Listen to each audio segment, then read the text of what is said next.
Hi, welcome. Let me just get this in here. We have a stellar panel today, and I'm really pleased and privileged to be up here moderating it. I think you'll find some great, insightful stories that each of them will talk about that will help you figure out how to move forward in your career within media and cable.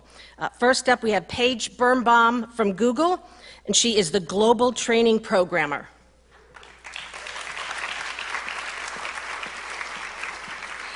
Tammy Franklin, Scripps Network, EVP of Scripps Digital.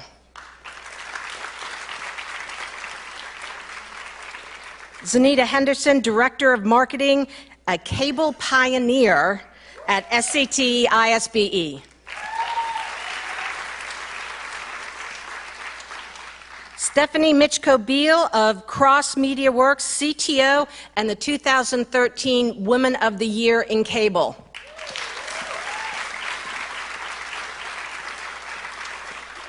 And lastly, Monica Williams, one of my colleagues at NBC Universal. She was described as a digital dynamo, and she was the Women in Technology 2015 by Multi-Channel.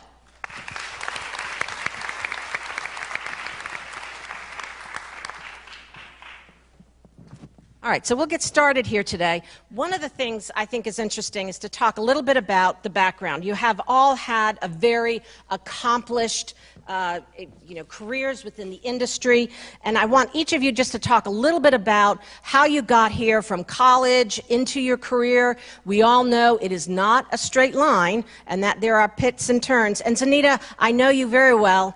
You have a lot of good background and have made a lot of incredible choices. Can you start us off a little bit about your background?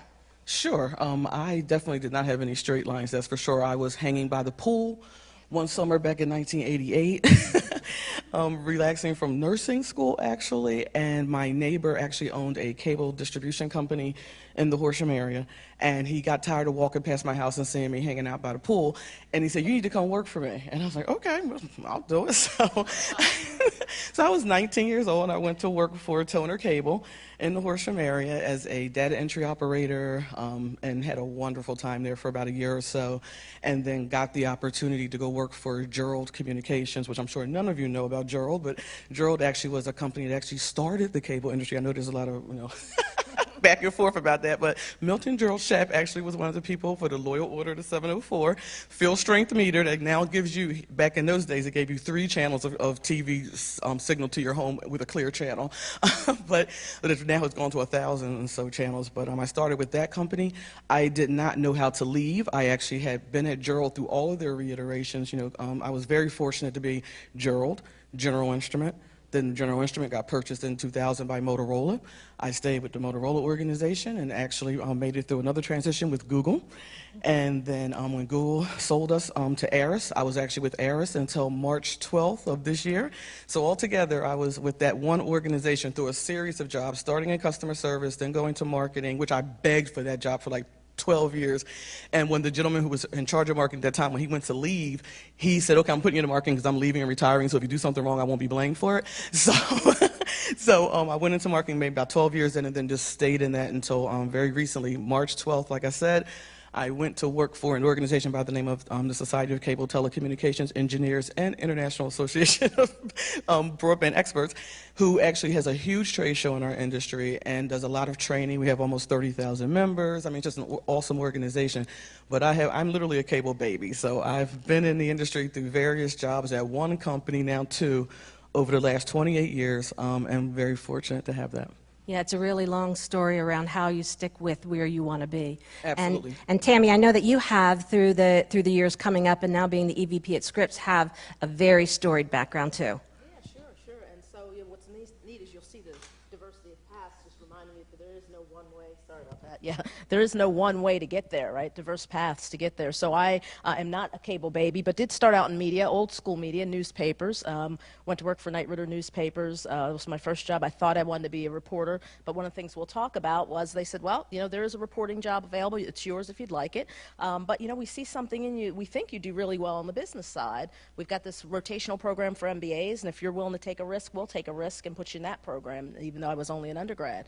I said yes, back to Grace's notes, say yes. success, and really never looked back. So started out with newspaper advertising sales, did some production operations, which led to my deciding to go back to graduate school. At a graduate school, really enjoyed strategic planning, went to work for Bain & Company. It's a strategic management consulting firm. There really had a love for technology, and we had some assignments that really kind of whet my appetite there. Worked for Motorola for a number of years. I forgot that we shared that. There led a lot of product development. E-commerce was new at the time, so launched their division. This was a $3 billion division of Motorola, launched their e-commerce website, which got me involved in the internet. Again, I'm an English major, so this is kind of pulling me towards technology, even though that's not my background. Got a call from Turner Broadcasting. They were trying to get CNN. This is back on the days when video on cell phones was not taken for granted like it is today, and was trying to get CNN and other brands onto cell phones. And because I had the relationship with wireless carriers, ended up working for Turner, did that for them for a number of years, grew that business. Got a call from Scripps, and they were trying to, they needed someone to help negotiate the affiliate deals. These are the deals between Comcast and DirecTV and AT&T and the people who own the programming, to negotiate those deals, but not the programming side of the house, but the technology. So interactive television, video on demand, TV everywhere was just becoming a thing at the time. And so I sat in on all those negotiations and negotiated those aspects of the content. And currently today I'm a EVP of digital at Scripps Network. So again, English major, EVP of digital at Scripps, not necessarily intuitive. that go together, that you would see at this point that you'd go from an English major into that role, but you can see how she course corrected through how she made her position today. Paige, at Google, you look at the whole global training for Google, and your background and being able to not only look at your career, but coach others within your team to be able to think about their path forward. Can you talk about your background and journey? Yeah, absolutely. So I was fortunate enough to score an internship when I was in college. I went to NYU. So I interned at Google between my junior and senior year, and so that's how they converted me sort of to full-time afterwards. They extended the offer, and I was so excited to call my mother immediately. So I've actually been at Google ever since, a variety of roles, but I sort of, in this say yes mentality, I was working very closely with a woman on the training team, and she was based in London, and she was going to go on maternity leave. And in Europe, maternity leave is actually about a year. So they were looking for somebody to backfill for her and just sort of do a rotational program. But then the business needs changed, so by the time she came back, they actually offered to keep me full-time on that team, which I loved. So what I essentially do for them is, if you guys are familiar with like Khan Academy or Lynda or those types of like online training programs, we create those, but for advertisers. So we're trying to teach advertisers and small like businesses, mom and pop shops, anybody, how to use Google products to advertise their business. So you've probably heard of AdWords before, AdSense, DoubleClick. So those types of programs, we teach them how to do it in like a scalable way, so it's available 24/7 to them. They can do it on their computer, on their mobile phone. So we create those types of training programs. Great, thanks so much. So Monica, on your background in looking at digital, especially in NBCU, I know earlier this morning, many of them in here heard about our internships and recruitment. Can you talk about how you got into the business and your journey forward? Sure. I'm from Michigan. I grew up in Michigan. So being in the, more the auto industry, I never even dreamt about working in entertainment. So similar to Paige, I was recruited pretty early through GE Aviations and did the intro program with them, and then also got into a rotational leadership program out of college. So rotated me through various parts of GE Aviation, from sourcing to manufacturing through product development, and I moved around quite a bit, basically every 6 months, from Cincinnati through Wilmington, North Carolina, Florida, which you'll hear the trend, because from Michigan I'm trying to move further away from the cold. And when I finished the program and I realized, I'm like, I really want to be where the sun is all the time. So I chose with GE Aviation, I moved to a facility in Southern California. And I was there, and I started my MBA. And then at that time, the headquarters in Cincinnati, they're like, hey, we're ready to move you back to Cincinnati. And I was like, sorry, I don't really want to leave. So, and luckily for me at the time, GE owned NBCU. So I did a transition into a Six Sigma black belt role, which is more like kind of a quality / internal consultant role, which for me going into the business, I was like, I came from aviations. We make airplane, aircraft engines, like entertainment, content, whatever. And I had to tell you, my first week, even though everybody was speaking English, and I was like, I don't understand anything that they're talking about, because I went into post-production. I was supporting post-production. Anyhow, through there, I took on a business development role, and I think this is also the time of digital. Starting to really, and I got into a role of managing digital media operations where we started EST from Apple to Hulu and all of that, and that's when I fell in love with digital, and ever since then I've taken sort of different path and sticking with the digital realm, and now I'm in digital distribution, product development, business operations, and technology. Finding what really drives you. Yeah. Yep. Now, Stephanie, getting to CTO, that's a big step forward and a long journey, and I'm sure you had a lot of choices. Can you talk about when you went from school into your career and how you got elevated to this executive level? Sure. Actually, it was all by mistake. I actually went to school. I have a degree in electrical engineering, computer science. I love technology. I was fascinated with math when I was younger, and I really loved to ride horses. So that's what I was going to do. I was going to ride horses and do some math for fun. I got my degree from Polytechnic University in Brooklyn, which is now part of NYU, and I had a really rough time in engineering school. Back then, I was probably one of 3 women in computer science and electrical engineering. And I talk about, and Grace was so great because she talked about failure and saying yes, and I'm going to give you 3 yes situations that really got me here, which is a long story. My first professor failed me in electrical engineering 101 because it was circuit analysis class. It was very simple. I did the analysis properly, but when I got to the end, my equation didn't really work out, and the numbers just didn't come out right, and they always come out right on the test because you're being tested on the theory. And I get to the end of the test, I'm like, oh my God, I got the theory right. Maybe he'll give me a 70 and I'll pass the class. Well, he failed me. And he failed me because I multiplied 10 times 10 in an expansion of an equation, and I got 20. So I learned a lot from that class. And the most important thing I tell people, what I learned from that particular failure was 10 times 10 is not 20. Okay, so I went home, really discouraged. I'm like, I can't do this. It's engineering. There's all these guys. I don't know how to do it. And one professor said, just take the class over in the summer and you'll be fine. I got my degree and I moved on. So the failure part was saying yes to doing it again and not feeling like a real failure, right? You learn from your failure, move on. So like all good engineers back then, I went to work for the Department of Defense. And my title was Director of Electronic Warfare, and my expertise was in something called kill assessment. It was a really fun job.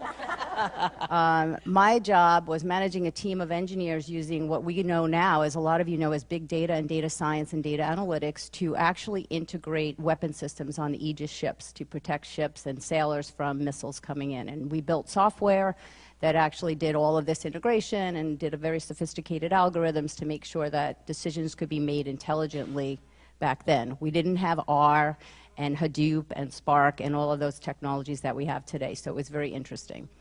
I left that job after 5 years for a very kind of accidental reason. The company was moving from New York to Virginia. I was commuting 2 weeks a month, and when they asked me to move to Virginia full-time, I said, nah, I'm not really interested in moving to Virginia, and I stayed in New York. And I wasn't really doing much. I was hanging out, which is always fun, doing some consulting and things like that. And a friend of mine, and here's the next yes situation, a friend of mine said, I know somebody at this cable company on Long Island who's looking for a technical person to help them launch this thing called cable modem something or other. And I said, I don't know anything about the cable business. I don't even know what you're talking about, a cable modem, DOCSIS. But she said, please go talk to my friend because maybe you could help him. So that's the lesson that I learned from that. Never turn down an opportunity to meet somebody, even if you don't think it's the right opportunity, or help somebody because they will help you later on. So I go meet these people at Cablevision, where I spent the next 15 years of my career. And I said, well, here's what I know. Here's how I can help. Tell me a little bit about what cable modems are. And long story short, I came on board. I helped the company launch high-speed data across all of the metro New York area. I moved on to help lead the team that launched digital set-top boxes. I moved on from there to lead a team that did the first cloud-based DVR services in the cable business, and then I moved on to cross-platform digital and advertising.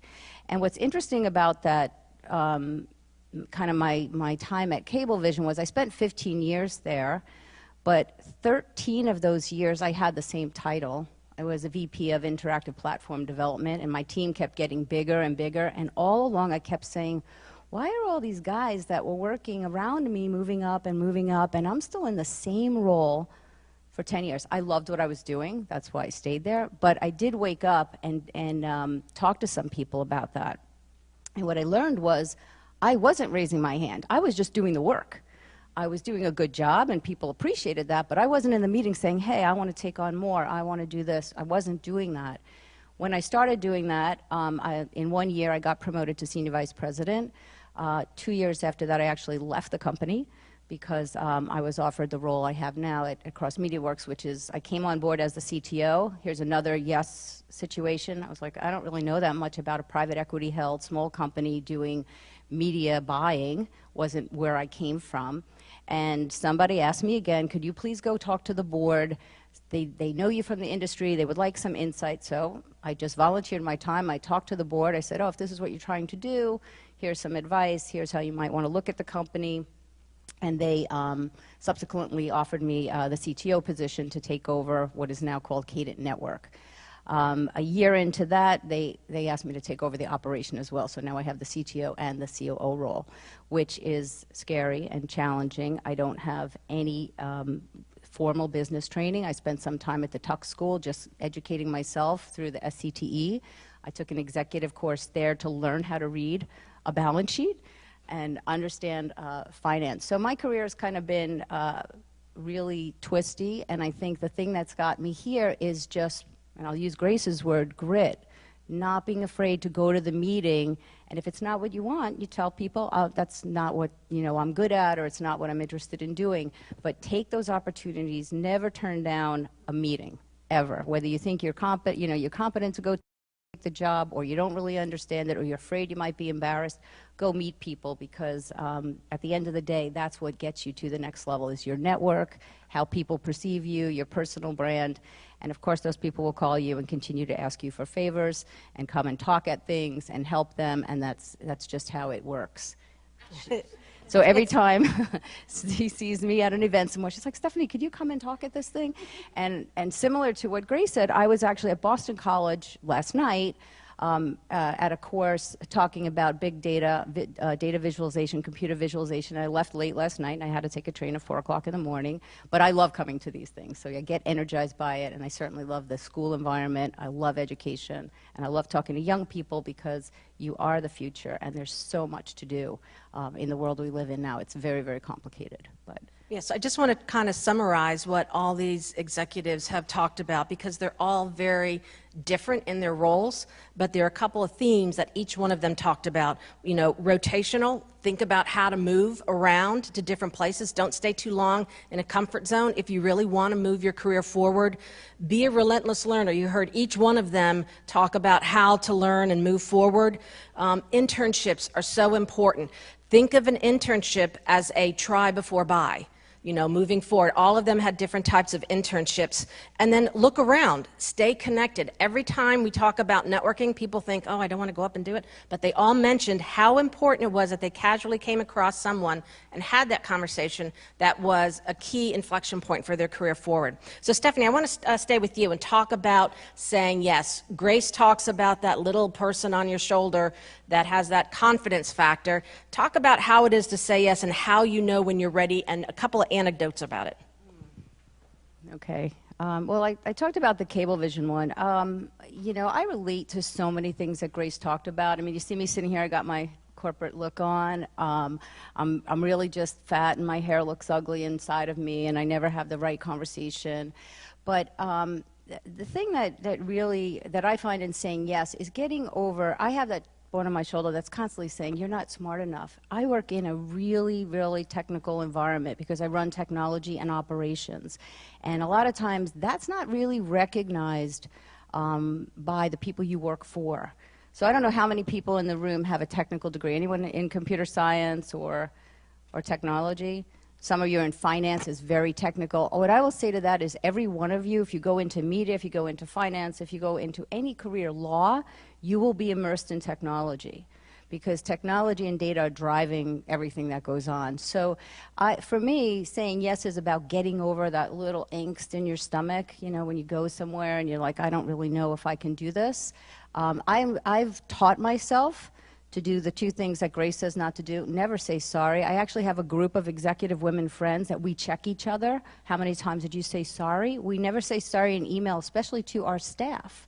Sorry, I didn't get back to you. Sorry, I didn't make that meeting. My email is, I didn't make the meeting. Is there anything you want to follow up on, right? Things like that. So for me, saying yes is trying new things.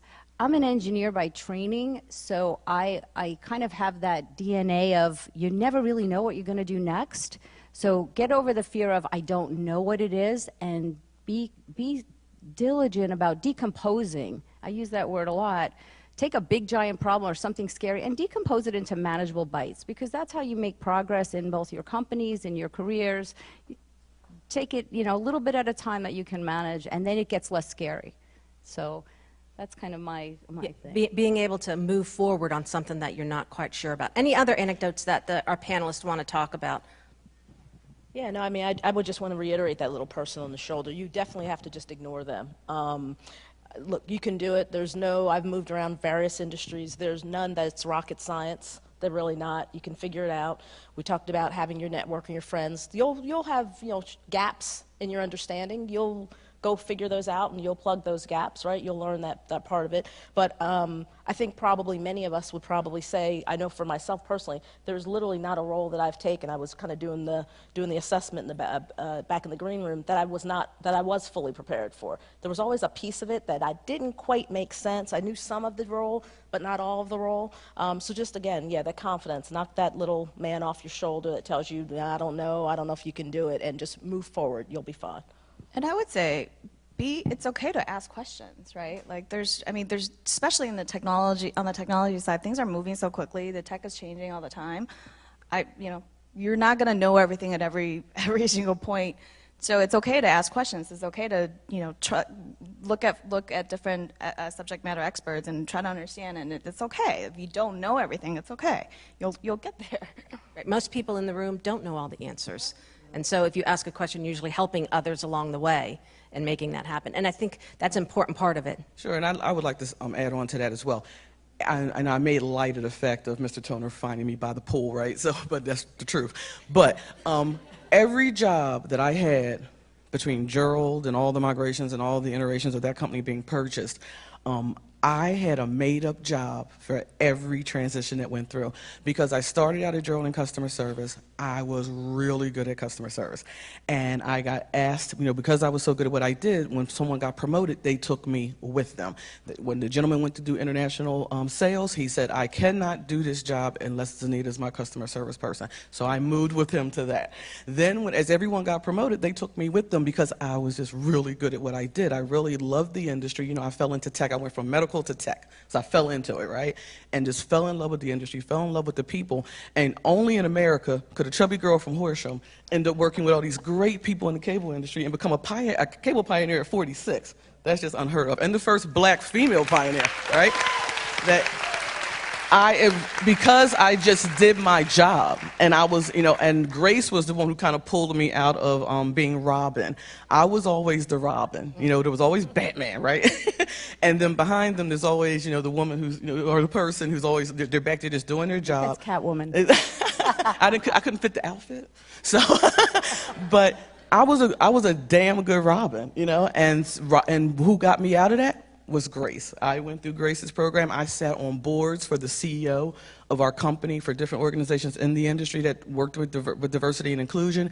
But every meeting, everyone saw me. They didn't see the CEO of my company or the vice president of my company who wrote the check. They saw me. Whenever we created a program, they saw me. And when Grace was starting Half the Sky, I was chasing her down like, I want to start the program. I want to go through the executive leadership program.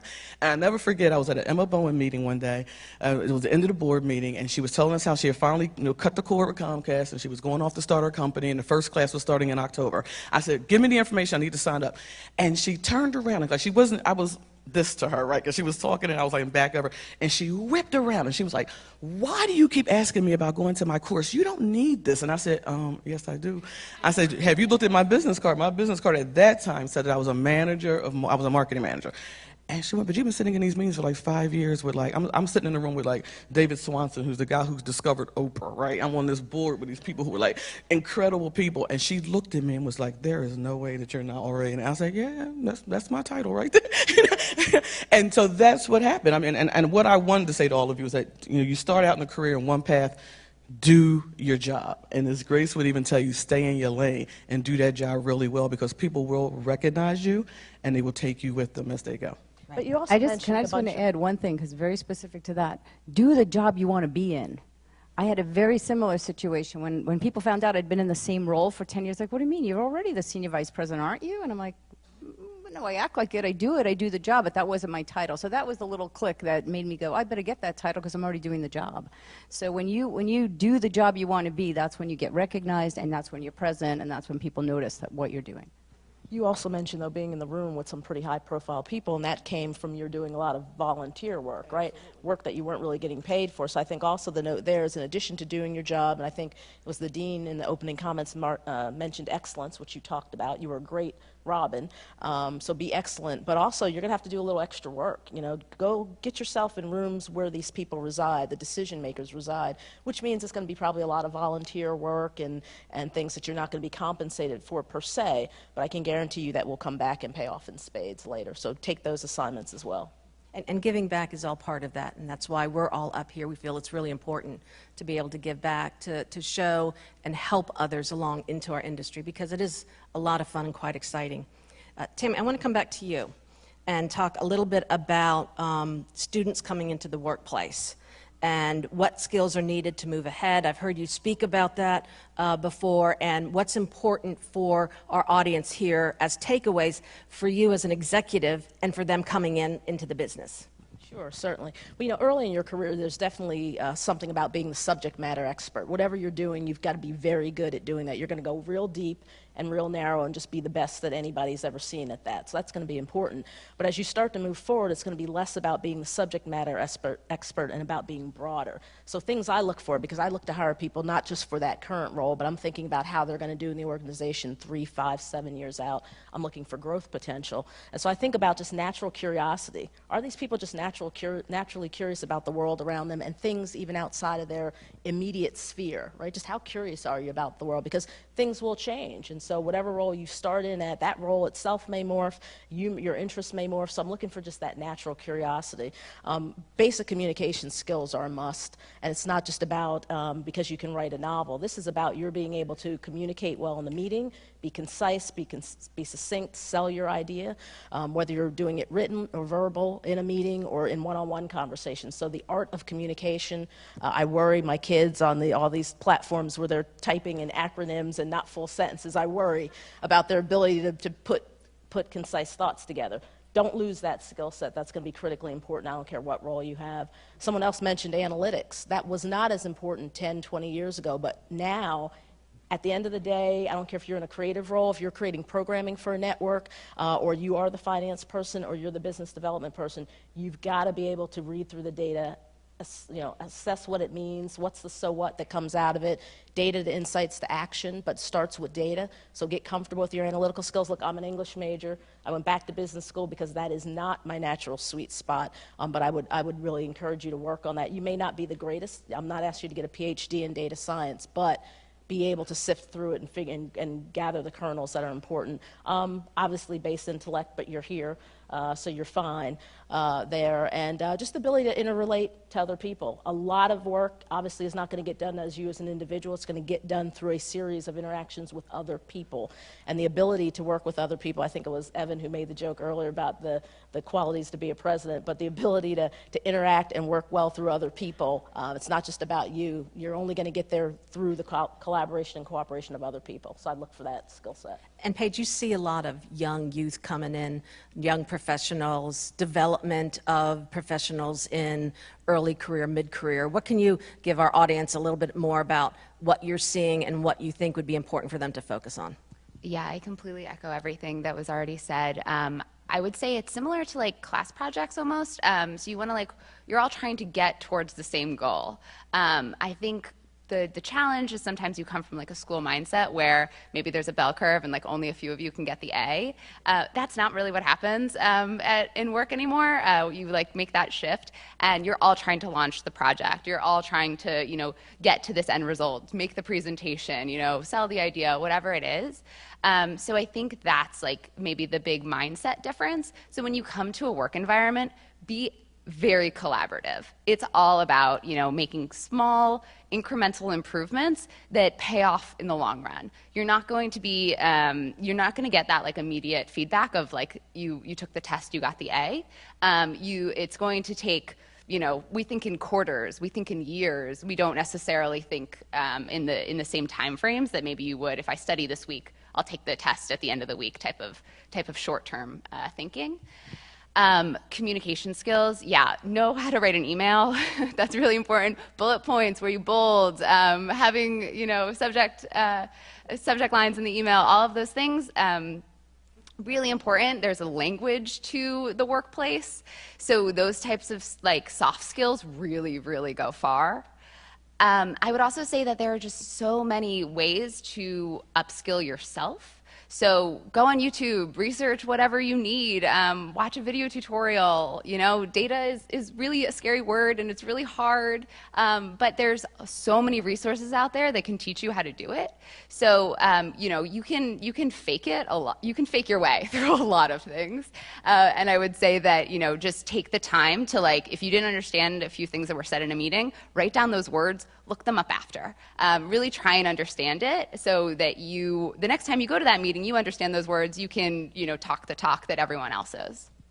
Yeah, I think there's ways you can ask the question in a comfortable way, like, I haven't heard it said that way. Can you explain it a different way? Where you're not actually saying you don't know, but ask those type of questions. And I think from what everyone said, I just wanted to summarize for our group here, collaboration and teamwork is utmost. So make sure that you are working with others in how you are moving things forward, because that's how our industry and our current companies and industry have evolved. Being a SME is great, but you've got to have a broader experience. You heard each one of our panelists talk about how important it was to network and have that broader experience so you understand what you're doing and its effect to the company. That helps us understand how we are moving our business forward and accomplishing our goals. Presence in role. You heard Stephanie earlier say, I'm in my executive presence, what she is, but anytime each of our panelists is in a particular role, they're going to dress for that particular event. So think about that. When you're going before the executives, dress in that role. If you're going to do a Scrum, Agile, dress for that role. But think about how important that is to be part of the team and adapting into that team. Monica, I want to talk to you a little bit about you're one of our leaders at Comcast NBCU in our diversity inclusion. We have a great audience here. Can you talk a little bit about what it's like to be a woman and diverse leader and having that single voice in the room? And how do you find that voice and that confidence that Grace talked about earlier to get your point forward? And I'll just say I certainly didn't have it from day one, right? And a little bit of my path, as I think back, and I probably went through different phases of it, especially being Asian American, in the tech role, female. Most of the time, I'm the only one. So I went through phases where I would try to fit in, try to be like everybody else, right? The males around me, try to look older and more professional in a way. I got glasses, I cut my hair, I did all of that. And then there were also a point where I was just trying to speak really loud, trying to overcompensate for trying to get everybody to hear me. And then I got to a place where, it's building up the confidence. I know my stuff.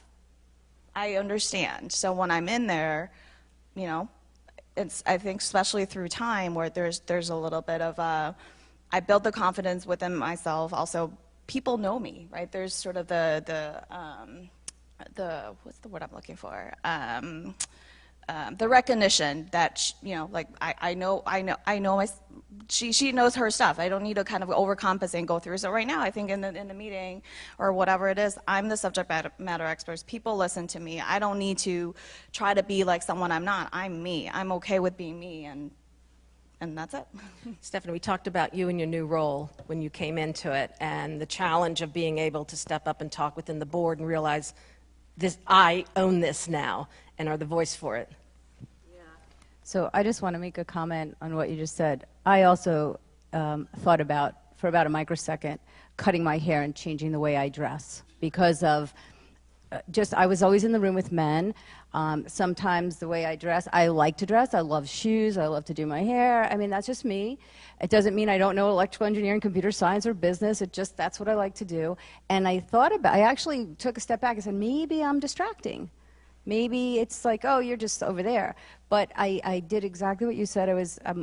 People know me because of what I've accomplished and what I'm competent at and what I can achieve, and they just know this is the way I look. I'm also known as a hugger, by the way. I like to say hello, and I hug people, and they're like, Stephanie's coming, she's going to hug us, right? So anyway, so I would just say be who you are. Be appropriate, but be who you are, because when you talk to someone, when I interview people and people come off as authentic, and they look you in the eye, and they're confident in who they are. I've spoken to some young people. I'm just so impressed. They just say, hey, here's what I've done, and here's what I'm interested in, and here's how I can apply my skills in a very authentic way, right? They're not trying to be what they think I want them to be, right? They present themselves as what they need to do for that role. But when I came to Cross Media Works, so I'd been in a very big company, 20,000 people at Cablevision. I had a huge staff, lots of support staff. And I didn't have to always worry about things like, I had to do budgets. Everyone should know how to do a budget and operate, what a company looks like from an operational perspective. But I had a lot of staff to do that. And when I came to this role, there's nobody else.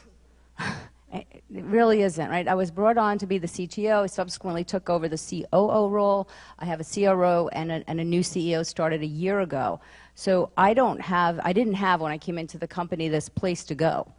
But what I did do to get over that, I don't want to even call it fear, but the gaps in my own knowledge, was I talked to all the other people in the company. Right? I sat with the CRO, which are, sales organizations, and I really started to understand what the sales organization needs to be successful, right? And how I have to support their efforts in the organization.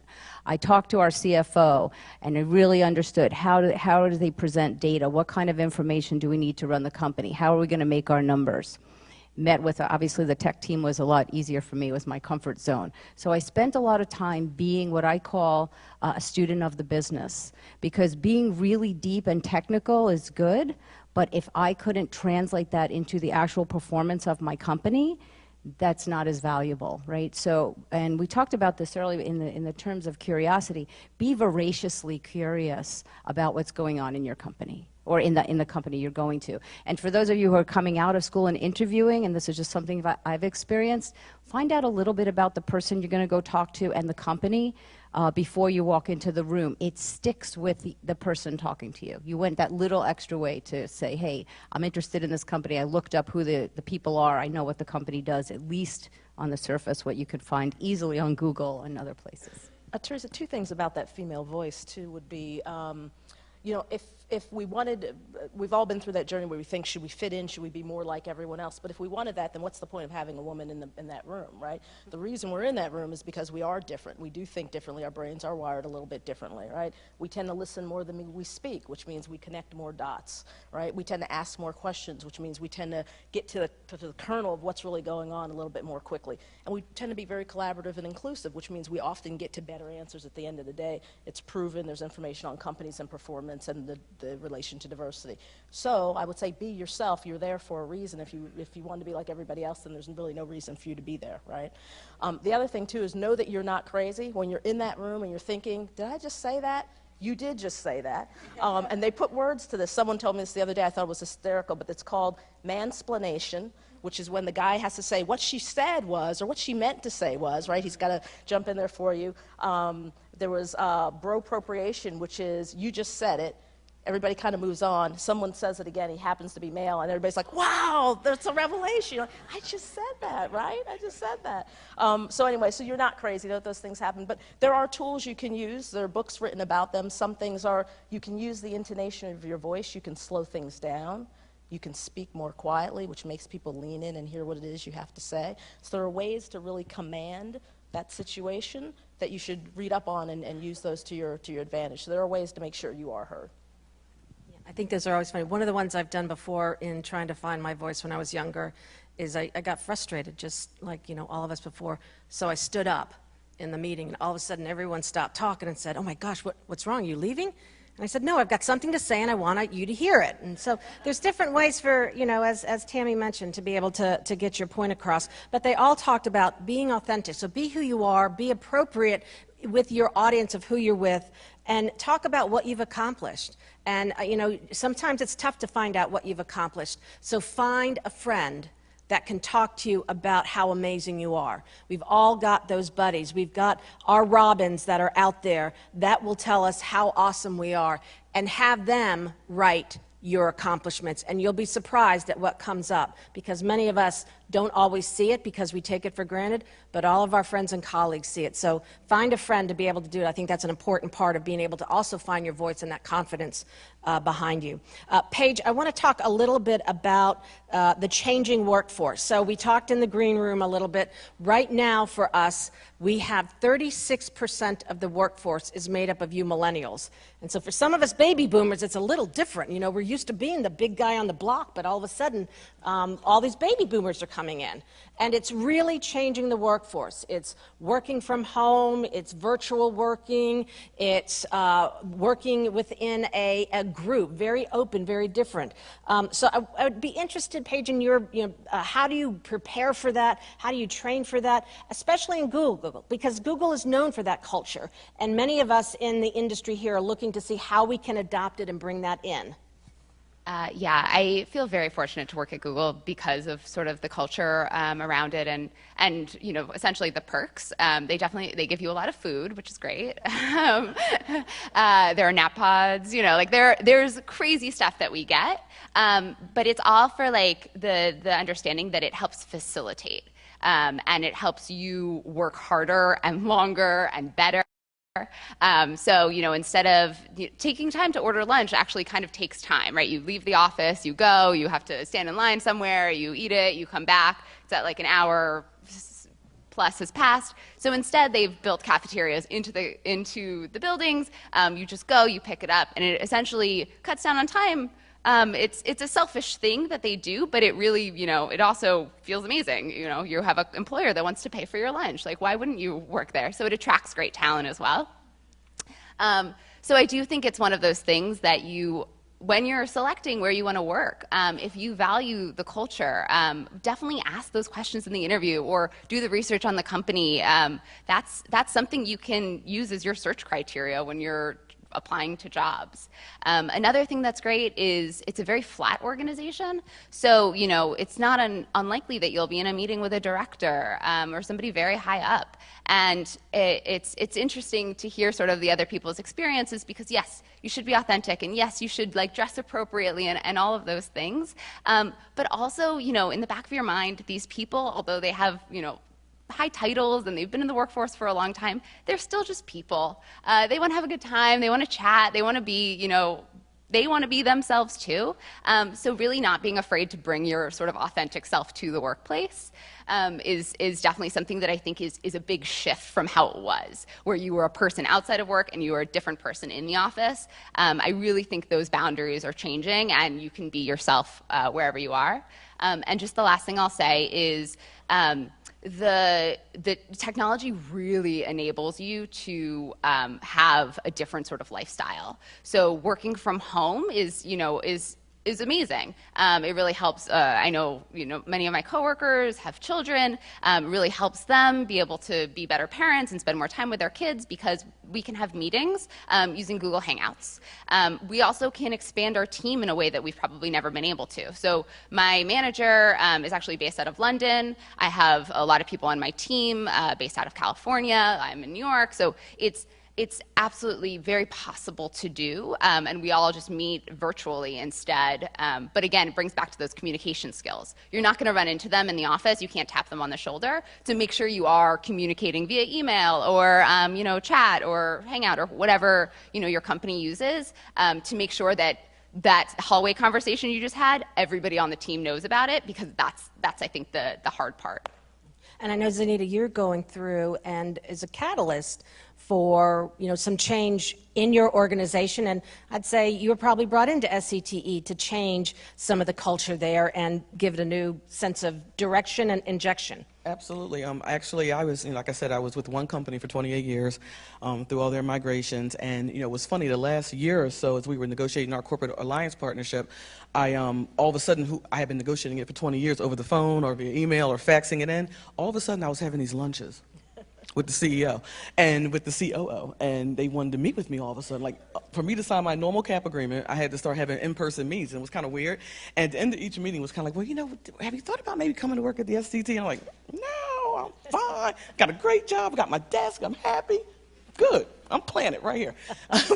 And something just happened within within that year that I ended up changing my mind. And what made me change my mind was that Mark Zuban, who's our CEO, said to me at one of the last lunches for me to sign my contract, that the SCTE was no longer your dad's SCTE. He really wanted to bring in change, bring in the millennials. The industry was changing. We're known as the Society of Cable Telecommunications Engineers, which used to be the Society of Cable Television Engineers. And somewhere along the line, we've got to move from cable to something different. And he said he really felt that I was the one who could come and work for the team and help them to get them through that transition. And that's what made me, unfortunately, in the middle of one of the biggest layoffs that our company had at that time, the day that they were saying that, my boss called me to say, Zanita, you're fine, everything's good, I need you to be the rocket horse show because, things are going to be going down next week. And I told him, well, I'm putting in my 2 weeks notice. And of course, everything went crazy from that point on. I literally left March 12th from Aris and went to SCT on March the 14th, that Monday. And it has been a roller coaster ride ever since. Grass doesn't grow underneath her feet at all. So I'm going to try and squeeze in 2 more questions before we end. We talked a lot about networking, but I think mentorship and sponsorship is really important that we need to talk to our audience about, and how important it was with your career. I want us to be able to start with you, Monica, and go down and talk about not only being a mentee, but being a mentor and sponsor. Yeah, I would say for a mentor, I have a lot of folks on my team come to me like, how do I get a mentor? How do I get a mentor? I mean, certainly in our company, there are certain programs and within the industry that you can join to get like a formal mentorship. But for me, personally speaking, I would find those mentorships that's organic actually work the best, where people that, it's not necessarily like, here's a program, here's your mentor, here's your buddy, like, you guys go and meet once a month, and it's almost like a little bit forced, and it works for some people, but for me personally, it's all the people that, and a mentor could be anybody. It could be somebody who is senior than you, somebody who's your peer, somebody who is, however you see it. So I think having that organic mentorship is really, really critical, and that's what I tell my team, and that's basically, for me, it's all the mentors that I have, whether it's a previous boss or somebody I worked with through the volunteering or extra, kind of the giving back to the society type of thing. Like, there are people that I meet along the way who are like, hey, I want to, and kind of work through that relationship. And I think those organic mentorship probably, are a lot more longer lasting. Stephanie, I'm sure you also do mentorship and a lot of sponsorship in your role at CO and CTO. I do. So one program that I think is really great is the SCTE WICT mentorship program. So every year we take up-and-coming women in this particular organization, and myself and others who have been winners of the technology award in cable, take on one-to-one relationship with a mentee. And it's an application program. People have to apply to get in, and they get in, they get paired up. And I've done this for a few years now, and I know it's a successful program because the people I've worked with as the mentees have achieved their goals. But it's a year commitment on my side and theirs, right? Which is a huge commitment, especially for somebody like me with a busy schedule. But I've done it multiple times, so it's really important when you get to any place in your career that you look behind and help kind of cut back the forest for people coming up behind you. So you don't have to be at my level to be a mentor. That's the fact. But I do a lot of that. I do a lot of sponsorship. I am a huge proponent of women in technology. I lecture on this. I lecture at NYU. I run around the country telling women, why are you getting a business degree? Go learn electrical engineering, because I see the future as a very technical, automated, computerized place that is changing everything from the way we go to the doctor, the way we drive our cars. So the whole world is transforming, and software is eating the world much faster than I ever could have imagined. So I'm a big proponent of that, and I spend a lot of time outside of my company. Personally, I've had great mentors along the way at Cablevision and other places, people I've worked with who've kind of helped me along and given me advice along the way. What I've done in the last, I would say, 5 years, you know, kind of at the executive level, is I've created what I call my personal board, and I've recruited executives, not friends or family, from within my industry, outside my industry, who have the same objective as I do, which is making the right choices for myself and my career. And it's really important to find people that you can trust. And these are senior people that I could just reach out to and say, you know what, I got something going on, or I'm looking to make this change. Help me navigate through that. So I didn't get here by knowing anything. I was able to get people to really help me along the way, and I hope that by doing that for young people and other people that helps them as well. And also just to Sorry, just to add to that, I think it's like along the line of manage your own career. So like looking for a mentor, a lot of the time people are like, I don't know, how come we don't have mentors assigned to me? It's like you should be, whether it's these formal programs or organic mentorship, but it's you looking and seeking for that. No one else is really going to do it. Our HR department calls it be the CEO of your own career. But Right, it is so- important to know there's a difference between mentorship and sponsorship. So they talked a lot about mentorship, and that's extremely important. I love the personal board of directors. I love the thought of inside and outside your organization. People focused on your expertise and people doing totally different things, because you're going to need a multitude of voices and perspectives to help you get where you need to go. Sponsorship, though, is a lot of what Grace talked a lot about, taking that risk. We talk about being confident, leaning over your skis a little bit. The sponsor is the person in your organization who, when you do that and you fall a little short of goal and you fail, they're going to save your butt in a sling. Okay, they're going to be the ones to make sure that in those meetings where they're talking about, yeah, boy, that Tammy, she took that project, she really screwed that up. Well, now let's really look at that. Did she, though? Because we did this and we learned this, and wasn't. So they're going to be the ones who's your voice in the room when decisions are being made and people are talking about you and your career progression. They're going to be the ones who are your advocate and supporting you in those tough times. So they're going to use personal equity on your behalf. Very different from the mentorship. Just know the difference. We have to end it there because we're running over, but please help me thank Paige, Tammy, Zanita, Stephanie, and Monica. Thank you very much.